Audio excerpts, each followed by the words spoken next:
Assalamualaikum warahmatullahi wabarakatuh. Waalaikumsalam warahmatullahi wabarakatuh. Alhamdulillah, pada pagi hari ini kita dapat berkumpul di kelas ini kembali dengan keadaan sehat walafiat. Sebelum kita memulai pembelajaran pada pagi hari ini, silakan ketua kelas untuk memimpin doa. Mulai. Selesai. Baik, sebelumnya Bapak akan mengabsen salah satu akan mengabsen dan hadir atau tidak hadir. Munib, Hadir. Putra, Hadir. ada yang tidak hadir hari ini? Yang sakit Pak. Oh, siap, sakit. Baik, sebelum memasuki pembelajaran, mari kita melafalkan lafal basmalah. Bismillahirrahmanirrahim. Pada hari ini kita telah memasuki materi Al-Quran adalah wahyu Allah. Di sini apa sudah pada tahu sebelumnya? Belum Pak. Baik, Bapak di sini akan menjelaskan tentang apa itu Al-Quran wahyu Allah. Yang pertama, pengertian Al-Quran, yaitu para ulama ahli Al-Quran memiliki beberapa definisi dan pemahaman tentang Al-Quran, baik dari segi etnologi maupun teknologi.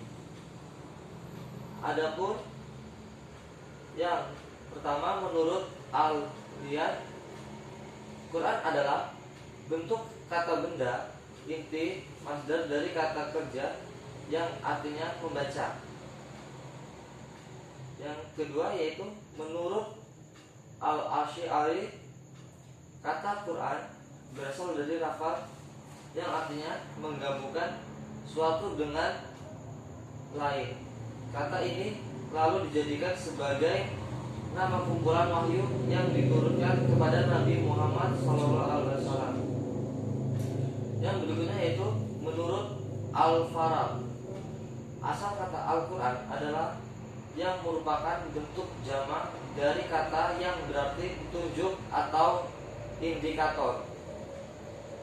Yang keempat, menurut Az-Zujat, kata Al-Quran berasal dari sifat yang mengikuti susunan pola yang artinya kumpulan argumen pendapat. Ini adalah karena Al-Quran terdiri dari kumpulan surat-surat dan ayat-ayat yang memuat kisah-kisah, perintah, dan larangan. Yang kelima, menurut Asy-Syafi'i, Imam Syafi'i berpendapat bahwa kata Al-Quran adalah isim alam, nama asli. Al-Quran menurut Imam Syafi'i tidaklah berasal dari kata apapun. Al-Quran memang sejak awal digunakan sebagai nama kitab suci yang diturunkan Allah Subhanahu wa taala kepada Nabi Muhammad SAW.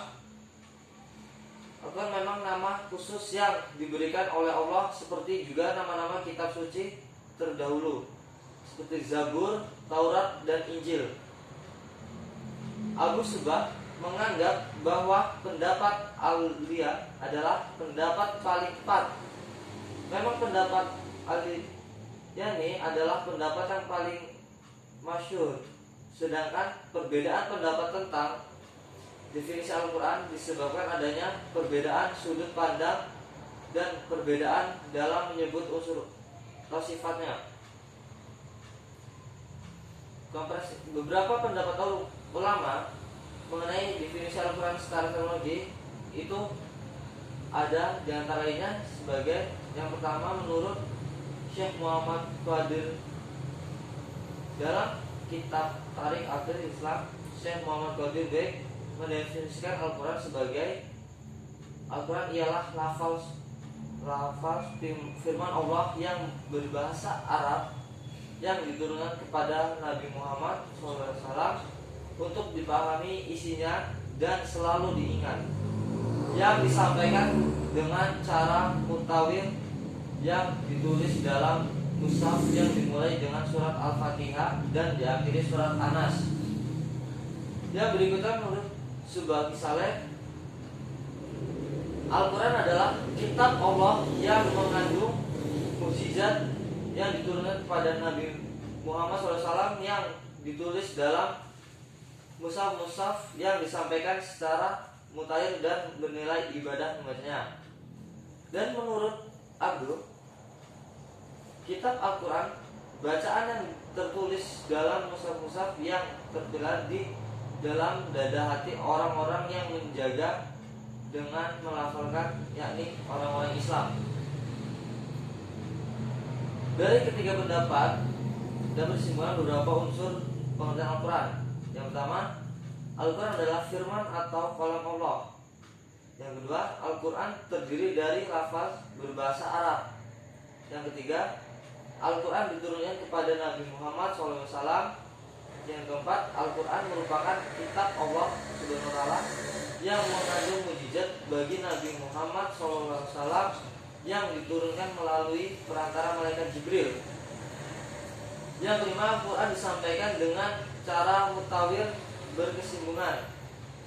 Yang keenam, Al-Quran merupakan bacaan mulia dan membaca merupakan ibadah. Yang ketujuh, Al-Quran ditulis dalam mushaf-mushaf yang diawali dengan surat Al-Fatihah dan diakhiri oleh surat An-Nas. Dan yang terakhir, Al-Quran senantiasa terjaga terpelihara kemurniannya dengan adanya sebagai orang Islam yang menjaga dengan melafalkan Al-Quran. Dan berikut adapun nama-nama Al-Quran. Al-Quran sebagai kitab Allah memiliki banyak nama. Kitab karya Imam Suyuti menyebut bahwa Al-Quran memiliki 55 nama. Pendapat sama dengan disampaikan oleh Az-Zakir. Pendapat tidak ada 70 nama. Nama Al-Quran yang paling populer dan paling sering diletakkan, kita tuh masih ingat bahwa Al-Quran arti bacaan atau yang dibaca. Adapun beberapa ayat yang di dalamnya terdapat istilah Al-Quran adalah sebagai berikut. Bulan Ramadan yang artinya bulan Ramadan adalah bulan yang di dalamnya diturunkan Al-Quran sebagai petunjuk bagi manusia dan penjelasan-penjelasan mengenai petunjuk itu, perbedaan antara yang batil.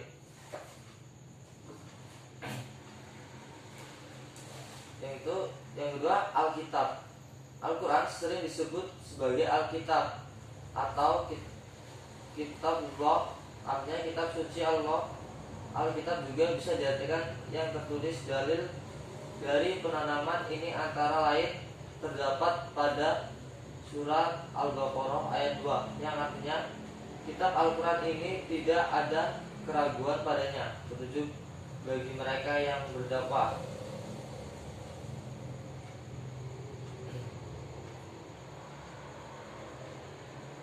Yang berikutnya Al-Furqan, yaitu pembelaan. Maksud yang membedakan antara yang hak dan yang batil. Al-Furqan merupakan salah satu nama Al-Quran. Penyebut Al-Furqan terdapat dalam surat Al-Furqan ayat 1, yang artinya dia menurunkan Alkitab Al-Quran kepada Muhammad yang mengandung kebenaran, membenarkan kitab-kitab sebelumnya dan menurunkan Taurat dan Injil. Yang berikutnya yaitu Azif, artinya pemberian peringatan. Melalui Al-Quran, Allah Subhanahu wa Ta'ala memberikan peringatan kepada manusia. Menyebut Azif terdapat dalam surat Al-Hijr ayat 9, yang artinya sesungguhnya kamilah yang menurunkan Al-Quran dan pasti kami pula yang memeliharanya. Berikutnya yaitu At-Tanzil, artinya yang diturunkan Al-Quran diturunkan oleh Allah Subhanahu wa Ta'ala kepada Nabi Muhammad SAW melalui perantara malaikat Jibril alaihissalam untuk disampaikan pada seluruh umat manusia. Di sini ada yang paham, ada yang sudah mengerti? Apa ada yang ditanyakan? Pak. Dan kalau cukup, kita lanjut, yaitu kita memahami tentang Al-Quran. Al-Quran itu adalah Sumber pertama ajaran Islam, setiap muslim berkewajiban untuk berpegang teguh kepada hukum-hukum yang terdapat di dalamnya. Di dalam Al-Quran terdapat petunjuk tentang perintah-perintah dan larangan Allah Subhanahu wa taala. Al-Quran memuat berbagai pedoman dasar bagi kehidupan umat manusia yang berkaitan dengan keimanan atau akidah, tuntunan ibadah, budi pekerti, dan lainnya.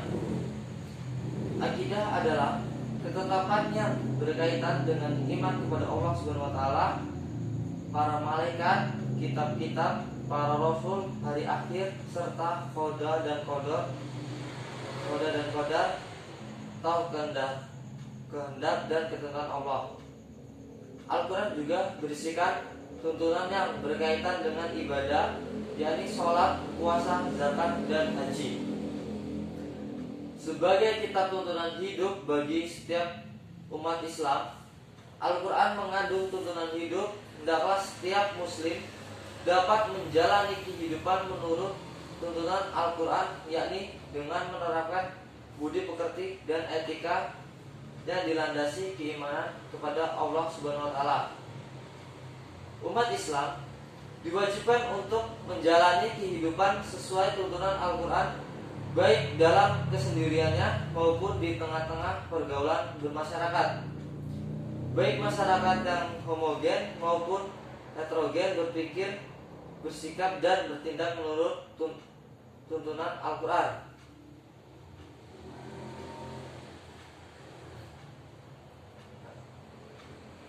Adapun Al-Quran itu adalah kalamullah yang diturunkan kepada Nabi Muhammad SAW melalui perantara malaikat Jibril yang lafaznya autentik sebagai hujjah. Al-Quran disampaikan kepada kita secara mutawatir dan ditulis dalam mushaf-mushaf yang dimulai dengan surat Al-Fatihah dan diakhiri dengan surat An-Nas. Membaca Quran beneran ibadah.